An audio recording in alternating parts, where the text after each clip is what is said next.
For the past few weeks, there's a theme I've heard over and over across the country from LA to Boston. Maybe it's because so many are about to turn the page on the first quarter of the year, and they're recognizing not enough has changed from the previous year. What am I hearing? Dan, I'm working hard, but I feel like I'm chasing the day. I'm getting up every morning and trying to stick with my routine. I'm presetting my calendar for the week.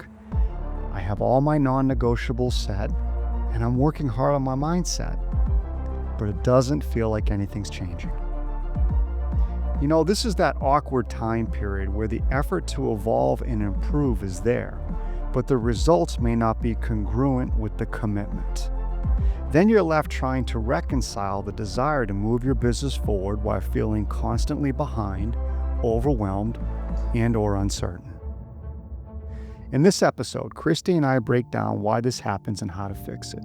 We explore the critical gap between where you are now, point A, and where you want to be, point C, and the discomfort that comes with either doing more or doing things different to try and bridge that gap.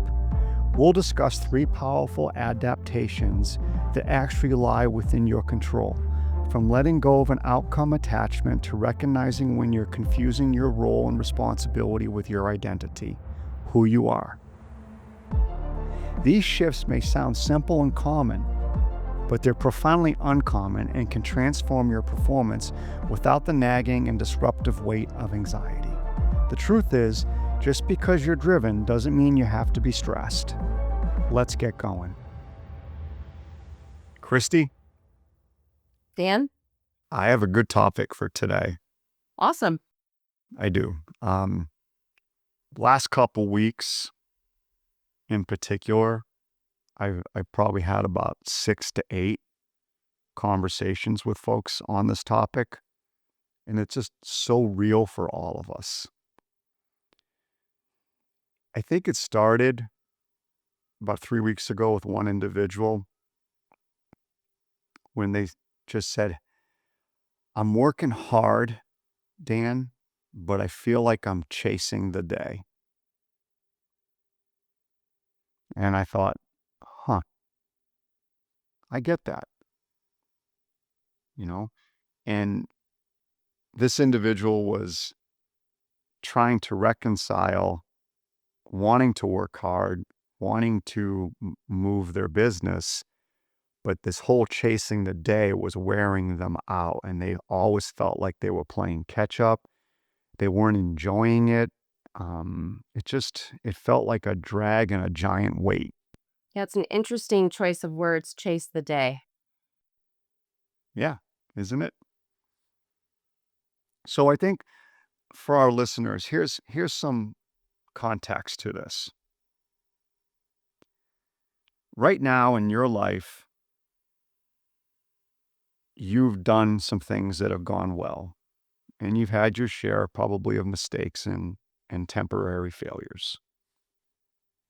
But for our listeners, right, you've accomplished some things, and we'll call that you've gotten to point A in your career in terms of maybe what you've created, what you've achieved, and what you've experienced. You're at point A. You want to get to point C. And so now you're having to reflect on, what do I need to do more of? What do I need to do different? And anytime we think about doing more and different, we have to understand that there's going to be a bit of discomfort. The different is uncomfortable because we're not used to doing it. It doesn't mean it's bad. We're just not used to doing whatever different is. And so it's uncomfortable, and it creates that discomfort for us.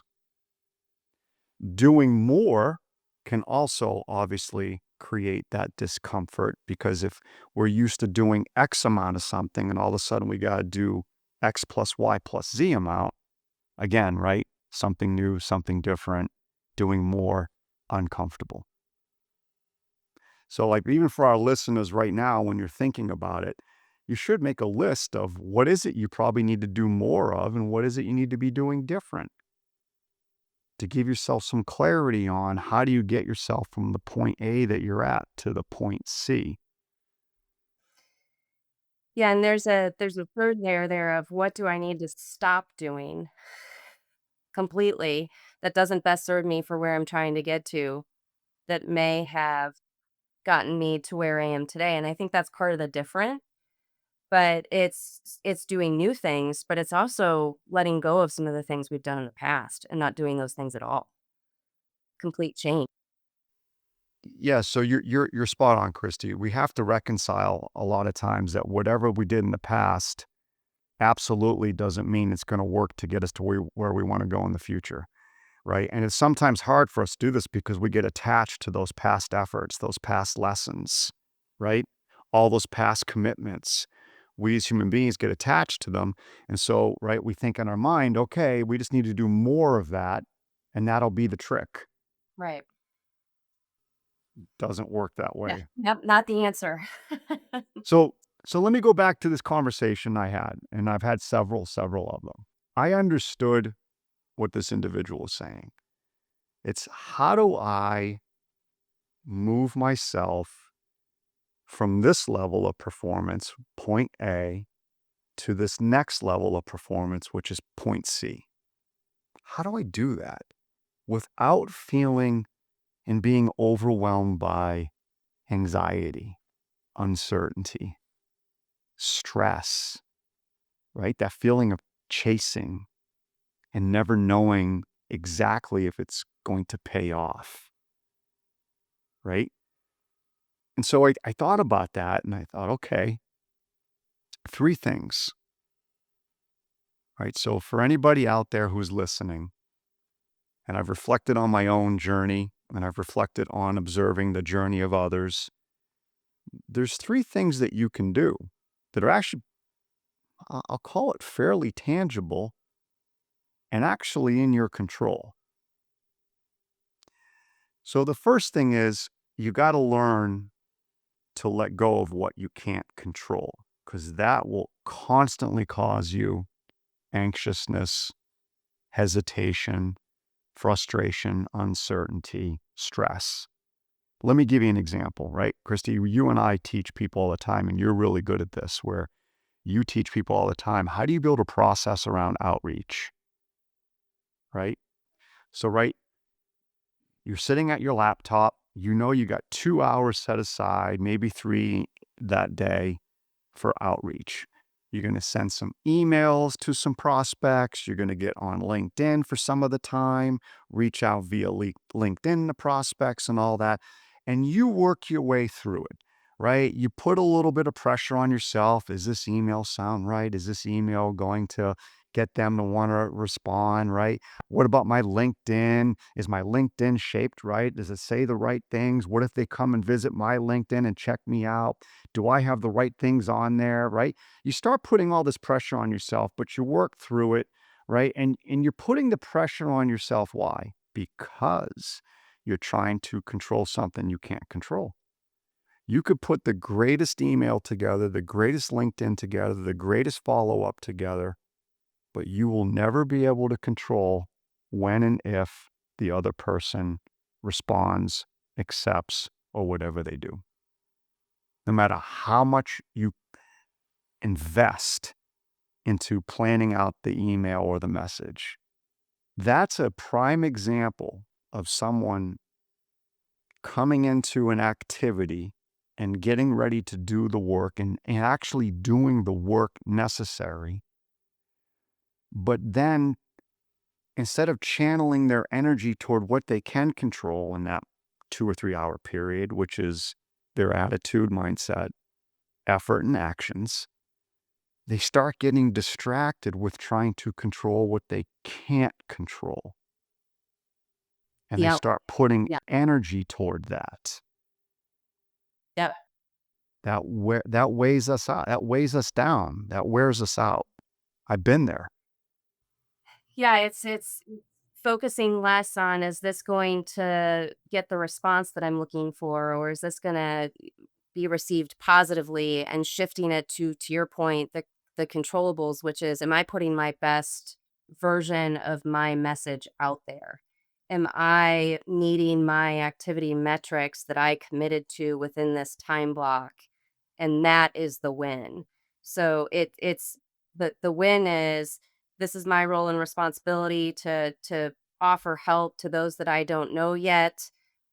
I'm communicating in the best way that I know how to do, with high intent, detachment, and abundance. I'm I'm reaching out to the people that I said I would reach out to in the volume that I need to achieve the results that I'm looking to attain. And that's what I can control. That's the win. Can't control whether or not someone sees it, responds to it, or how they feel about it. Exactly. It takes some awareness. So for our listeners, the first thing, if you feel stressed, if you feel behind, if you feel like you kind of are chasing the day, right? Scarcity, things like that. The first thing you got to do is take stock. What are you trying to control? Because as a driven sales professional, whether you're in management consulting, whether you're in real estate, private equity, finance, right? Commercial insurance, whatever it might be, right? It's okay to be driven, but you have to know and understand, where do you put your energy? Put your energy toward what you can control, which is your actions and your effort and your attitude towards your outreach. Stay in that moment, stay in that lane. The second that you start deviating out toward, "Well, I hope they respond," or "I hope I say the right thing," or "maybe I need to restructure this sentence," or "maybe I need to add this case study and not that case study," right? You are now going to generate a lot more anxiety and stress in that activity, because you are going beyond what you can control. And it I know it will. sounds crazy, but give it a shot. Stay in those 2 or 3 hours, stay in that moment. Sorry, Kristie, you wanted to add? Yeah, and because if you don't, it will absolutely affect the quality of your communication that you do from that point forward. So not only does it give us stress, but it's also going to affect how we're coming across in all those future interactions if we don't stay in that zone. Right, right. So just because you're driven, it doesn't mean you have to stress more than others. And I know that because I was that dude. I'm very driven, wound really tight, very stressed because I was so driven. I would lose focus and I would be trying to control so much that I couldn't control. All right. So that's an adaptation number one, we'll call it. Let's go to adaptation number two, which is going to seem pretty self explanatory. Just do the work. Every week, and again, Kristie, I'm preaching to the choir on this. I know you should, as a professional, someone who's trying to become a high performer in business development, every week before Monday starts, you should have your non-negotiables set in your calendar. One of those non-negotiables more than likely needs to be your networking and your outreach. It could be networking with centers of influence and your outreach to potential future clients, prospects. The key is, it doesn't matter what the results are each day. What matters is you did the work. Because when you don't do the work and you allow yourself to tell yourself, "Hey, this client needs help with X," or the team needs help with Y. I'm going to do that right now. That's more important. Maybe, good chance, maybe not. What it does is it makes you feel better because you're contributing energy now into something that validates you. So instead of doing the outreach, you're now working deep with the team on X or Y. Again, I'm not saying one size fits all. but it's very easy to get distracted and not do the hard work that needs to be done each day. Because we all know that 2 or 3 hours of that hard work, that outreach or that networking, there are no guarantees in the results. And so when we muster up that courage to do the outreach and we don't get the results, we interpret it as a failure. It's not. It's a success, because what happens the other way?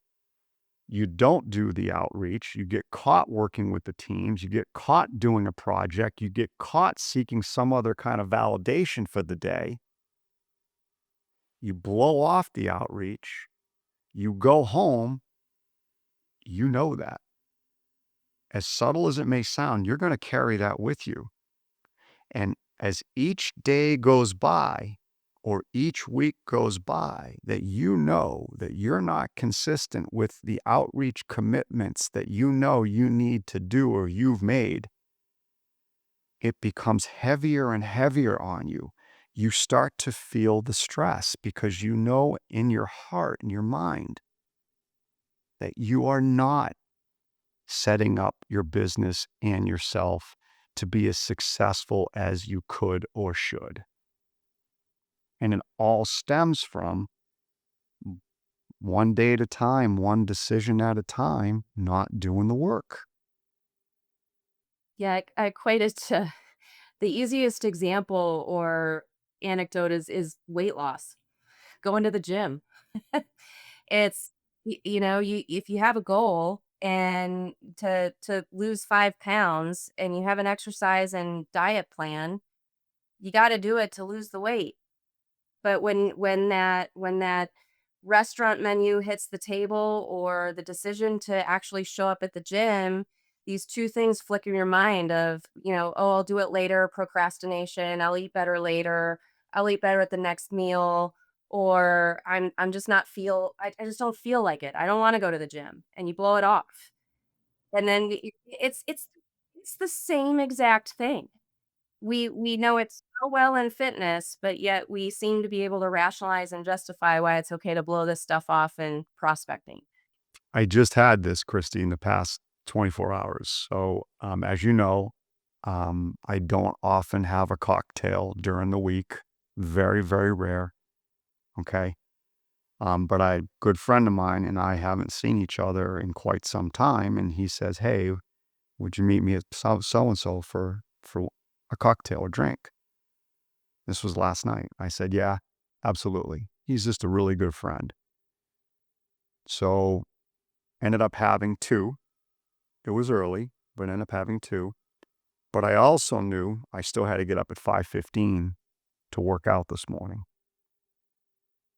And so I also know from my Whoop that I do not recover well when I even have one cocktail, let alone two. Was it yellow or red? It was yellow. It was yellow. Okay. Yeah, it was yellow. It was low yellow, but it was yellow. Um, so sure enough, 5:15, the alarm went off, and I had that moment, and I didn't. And it was like one voice said, and it was the voice that grabbed the microphone first, of course, because it always does, and goes, "Hey, you've worked out 4 times in the past 5 days. You're fine. You're You're good. fine." Yep. Yeah. But then the other voice says, "Whoa, whoa, whoa, wait a minute. You made a commitment." And then the other voice kicks in and goes, "Commitment, commitment, whatever, right? Who cares? You're fine. Get some sleep." And then I thought about the Whoop and goes, "And if you get some more sleep, maybe you'll be high yellow, maybe back into the green," right? The whole thing went back and forth in my head. No, I got up slowly, got there, got my workout in. But I give that as an example because we're all human. We Mhm. do we do go back and forth. But the main message here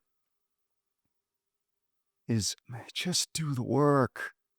If you've got 10 hours set aside or 15 hours set aside or 12, whatever it might be for outreach that week where you're trying to open doors and build your network and connect with potentially future clients and all that, let go of the outcome and stick to doing the work. And what will happen is you will end each day, and you will more than likely end the week. And here's the beauty: you will have no regrets. You will not have the weight of regret. All right, so ready? As a little recap of where we are, number one, all right, adaptation is really work hard to remind yourself that you can only control your mindset, your attitude, your effort, and your actions. You have to let every other thing go. And two, stick to what you committed to doing. Don't need to be perfect at it. Don't think about the results. Just do the damn work, and you will feel better. Now we're on to the third one, the last one. And I will tell you, this one helps me. This one helps me a lot, Kristie. When it comes to things that I'm uncertain of, and there's plenty of them, of doing either more or different because I'm trying to get from point A to point C, I think that dangerous thought process creaks in for me. And that is, I start to look at my actions and my results as my identity Yeah. on the things that I'm uncertain about or not necessarily comfortable doing. Outreach, for I think just about anybody, would easily fall into that category, right? Where if we spend the time, the 2 or 3 hours on the outreach, and we don't get any responses at all, or we even get a negative response, what do we have a tendency to do? We internalize it. Yeah, we start saying, "Oh, I suck at this. I'm not good at this. I can't do this. This isn't working." Yeah, That it's spiral. straightforward rejection that we Yep. feel, right? Here's the thing, it's really not. They're not rejecting us. And there's no gamesmanship in this. If you really think about it and you slow it down, they're not rejecting us. What they're rejecting is, in that moment, having a conversation with us about whatever topic it is that we've presented to them. That's not gamemanship. That's real. As a sales professional, someone in business development, whether you're 10 years in or you're 25 years in, you have a role and responsibility. Your role and responsibility is partly to try to open doors and engage people who might need your services. It is a real role and responsibility, but that's it. It's not who you are. So if there's a way just to remind ourselves that, yes, I have a role and responsibility to try to engage future clients slash prospects to determine how and if they might ever need our help. I have that responsibility, but that's all that is. It is not my identity as a person. I Yeah. do not have to take that rejection on. If they reject my pursuit, my efforts, they're not rejecting me. They are rejecting the conversation, or the conversation around the topic that I have presented. Yeah, it's not personal. You got it. Yeah. Yeah, and it's also good to remind ourselves that they're they're a human being on the other end, that there could be a thousand reasons why they're not in a position to, don't want to, aren't ready, and to not label, judge, or assume what any of those things are, and certainly not assume that it's anything to do with me personally, to your point. It's giving that benefit of the doubt and the grace that there's another person that has a whole nother life, that I'm not the center of their universe, and that's okay. Exactly. Exactly. So, wrapping up for our listeners, I can't emphasize this enough. Just think about these three things and debate them, and take it one day at a time. But if you can simply make the first shift and just keep trying to remind yourself you can only control the moment that you're in, and within that moment, you can only control your attitude, mindset, effort, and actions. That's all you can control. I know you're driven, but that's still all you can control. And try to remind yourself to let go of the rest. And then number 2, even easier if you really think about it. Just do the work. Just do it. Hey, hard to do. Just do the work though, right? If you got 10 hours or 15 set aside that week so you can try to build your network or prospect, just do the work. Look at it this way, limit regret. That's all you want to do is limit your regret. And then lastly, again, role responsibility, not your identity, not who you are. You get paid role and responsibility to open doors, reach out to people, connect with people. It's not your identity. Before we wrap up, I want to challenge you. For one day this coming week, when it's time to do the hard work or take action, can you remind yourself of these 3 powerful thought processes? Number 1, remind yourself that you can only control you, your attitude, mindset, effort, and action. Trying to control how, if, and when others respond or react is a useless waste of energy. 2, do the work. Every time you don't stay committed to the work that needs to be done, you're placing a vote to stay where you are, point A, and adding stress and anxiety to your life. 3, you are paid to perform a role and responsibility. Whatever the outcomes are, they do not define you as a person. They are not your identity. For example, if prospecting for new relationships and someone tells you that they're not interested, remember, they are not rejecting you. They are simply rejecting the topic you proposed at the time, and that your timing at that moment may not be right for them. Let it go and move on. The most successful people I've coached aren't necessarily working harder. They're just much more discerning with where they invest their time and effort and what deserves their attention and what doesn't. If you want to create new things in your life and move from point A to point C, evolve and strengthen your mindset. There are no shortcuts.